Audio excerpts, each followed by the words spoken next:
Welcome to the deep dive. Today, we are tackling a massive friction point in American culture. Mm, It's this persistent contradiction, where a dominant group tries really aggressively to control or exclude people, right. while at the very same time desiring, consuming, and, well, profiting from the culture those same people create. It's such a key tension. It really defines so much of our social landscape today. Yeah. And our sources for this dive, they anchor this whole discussion firmly in history, legal framework, social theory. Yeah. Our mission really is to take you through this strange coexistence, to show how gatekeeping and appropriation aren't just happening side by side.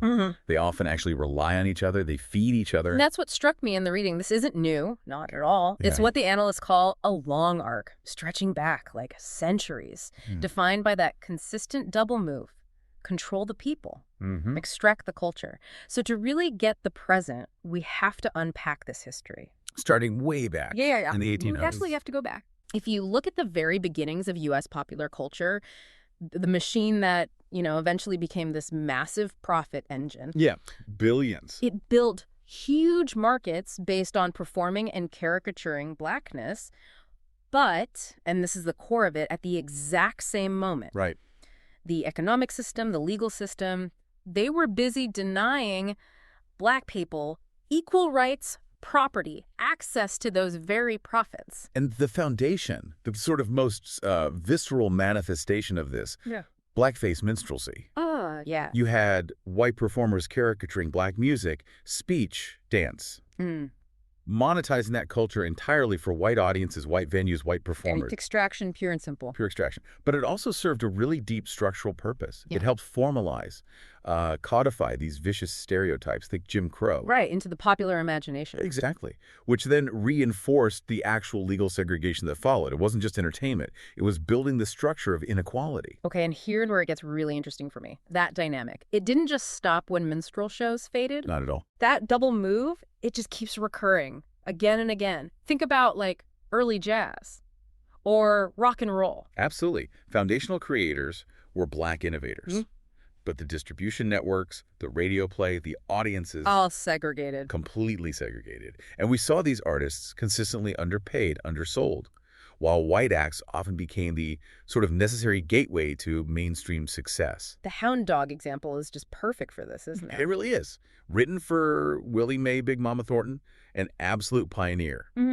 But it only hit mass popularity, mass distribution, after Elvis recorded his version. And the money followed that version. Overwhelmingly. Yeah. The economics, the sources make it crystal clear were consistently deeply unfair, based purely on race. So we need some language, some theory to grasp this relentless drive to take value. And cultural critic Bell Hooks gave us that with her concept of eating the other. Ah, yes, eating the other. She describes this desire for the other, but not as a full human being, more like a source of spice, Yeah. thrill, authenticity maybe, something to be consumed. Okay. But what really defines eating the other is the power dynamic involved. Right. It's not mutual. Not at all. It's the power to consume, to extract, to take, without any real accountability to the source community. And this leads us straight to a critical point. Which is? This pattern of extraction, it isn't just happening by chance, it's structurally protected. Exactly. And this is where we need those sociological concepts, the ones that explain how you can gatekeep the people and consume their culture simultaneously without the powerful group really facing consequences. George Lipsitz, right. He outlined the possessive investment in whiteness. That's the one. Lipsitz argues that public policy, think housing, banking, infrastructure, education over generations, has consistently turned the status of whiteness into a tangible material asset, an advantage. So it's not just an attitude, it's like actual value. It's an economic reality baked into the structure protected by it. Okay, so if whiteness itself is a kind of protected asset, does that mean the only way to really profit fully and safely from Black cultural capital is if you possess that structural white advantage? That's precisely the connection, and we link that straight to the work of legal scholar Cheryl Harris. She traced how this idea, whiteness as property, has actually been legally recognized and protected over U.S. history. Like a legal title. Essentially, yes. Yeah. Creating expectation, entitlement. This whole framework helps explain why cultural appropriation can thrive so easily. The structural asset whiteness acts like a shield. Ah. It insulates the person doing the appropriating from the costs or the risks that the original cultural creators actually face. Okay, let's try and unpack that protected structure in a physical space, like a neighborhood. Good idea. Black neighborhoods, whether you think historically like Harlem or places today, they often generate huge cultural cachet, right? Music scenes, unique styles, food. Absolutely. That cool factor. And that cachet, inevitably, it attracts outside investment, new people moving in. And this is where that structural theory just slams into reality. This is gentrification research territory. Right. When that outside capital, those new people, move into these culturally rich areas, the process often flips them. Majority black areas become majority white over time. And some of the analysis calls this displacement by design. Yeah, it's a stark phrase, displacement by design. It really is.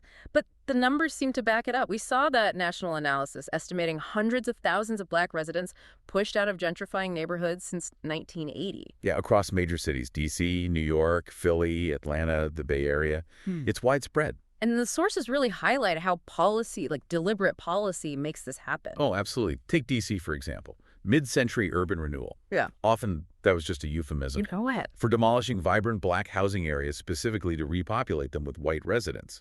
The policy literally converted black cultural capital into white residential property value. Wow. Okay. So what does this all mean for you listening? The motivation for moving in or investing? It isn't just liking the vibe, is it? No, it's often pure economics underneath. Yeah. That cultural capital, being close to the cool, the murals, the reputation of that local music spot. Yeah. That capital quickly becomes real estate value, hard cash.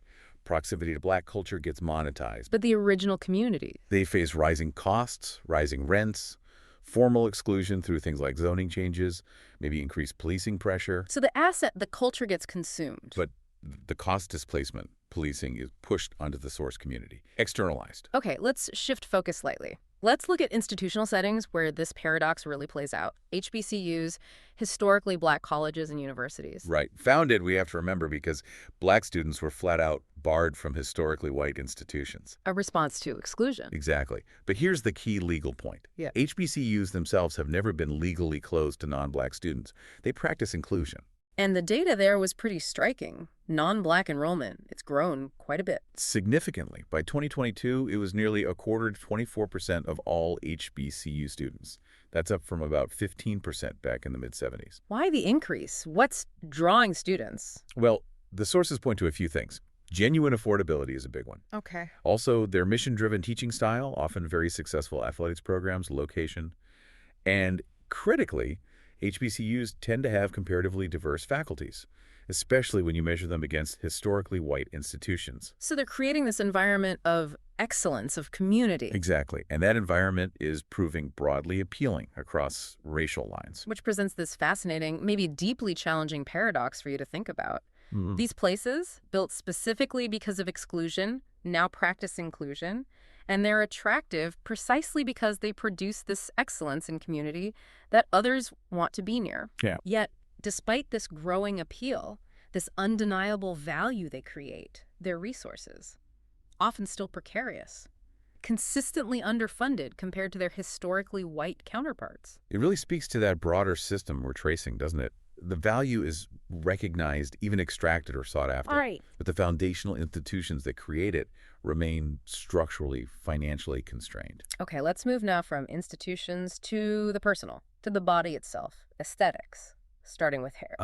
Hair, yes. This is where control and consumption become incredibly intimate. And the policing of black aesthetics, it goes way back. Centuries back. Think about the 1786 New Orleans Tignon Law. Tell us about that. It forced free black women to cover their hair. It was explicitly about social control, marking status, limiting their visibility. But they subverted it. Amazingly, yes. Yes. They defiantly turned that enforced covering into a statement of high fashion, of resilience, Yeah. using beautiful fabrics, intricate wraps. That defiance feels very connected to the Crown Act movement today. Absolutely connected. The Crown Act is this deliberate legal and social pushback against rules in schools and workplaces that penalize natural black hairstyles. Braids, locks, bantu knots, afros. And those rules are rooted in... They're rooted in preserving these implicitly white spaces. Right. Forcing everyone to adhere to narrow Eurocentric beauty standards. Policing difference. Okay, but here's the flip, the really fascinating, maybe maddening flip side. Yes. Features that were historically penalized, maybe even got kids disciplined or women ridiculed when they were natural on Black bodies? Like full lips, deeper skin tones, textured hair, pronounced hips. Right. Suddenly those exact same features become high-value commodities, trendy aesthetic goals for white bodies. Often purchased through cosmetic procedures. We see the boom in tanning, lip fillers, surgical procedures like BBLs. That contrast being penalized for something natural that others pay thousands to imitate, that really hammers home the core tension we're tracking. It does. And health data, employment stats, school discipline records, they clearly show the asymmetric costs. Yeah. The standard flips entirely depending on who holds the power. So Black women get scrutinized, disciplined for features. That white women can purchase, try on like an outfit, Yeah. and often get praised for as being fashionable or beautiful. Yeah. Finally, let's touch on appropriation in maybe its most extreme form, just to show the sheer cultural power we're talking about. Okay. Even vehemently anti-Black, anti-Semitic extremist movements, they recognize the power of Black-created cultural forms. And they try to weaponize them. Exactly. Specifically hip-hop. They try to use its energy, its reach, for recruitment and propaganda. There was that awful example from Austria. The neo-Nazi rapper. Mr. Bond, yes. Yeah. A truly horrific case. He parodied popular hip-hop tracks, twisting them to spread this vile, racist, and anti-Semitic ideology. And it had real-world consequences. Directly. He was convicted after one of his songs was actually broadcast during the live stream of a terrorist attack on a synagogue. It shows how this isn't just about taste. It can connect to real violence. Yeah. Okay. So let's try and bring all these strands together now. We've traced this dynamic across history, neighborhoods, colleges, bodies, even extremist music. Yes. And I think we can synthesize it down to two consistent key movements, really. Go ahead. First, it's that combination of power plus proximity. The dominant group uses its control over institutions, policy, media distribution to successfully gatekeep, to restrict access for the people. While simultaneously consuming their culture for status or thrill or profit, that's bell hooks eating the other in action. Okay, power plus proximity. And the second? The conversion of cultural capital into economic capital. Yeah. That cool factor of a Black neighborhood, the excellence generated by an HBCU, the aesthetics of Black style. These things are made marketable. They drive up property values, they increase brand influence, they generate profit. But without guaranteeing safety or economic benefit, often the opposite for the communities who created that capital in the first place. Right. The benefit flows one way. Predominantly, which raises that crucial, practical question for you, the listener. How do we actually tell the difference between, say, benign cultural exchange and harmful appropriation? That's the key question, isn't it? I think so. And the sources suggest clear distinctions.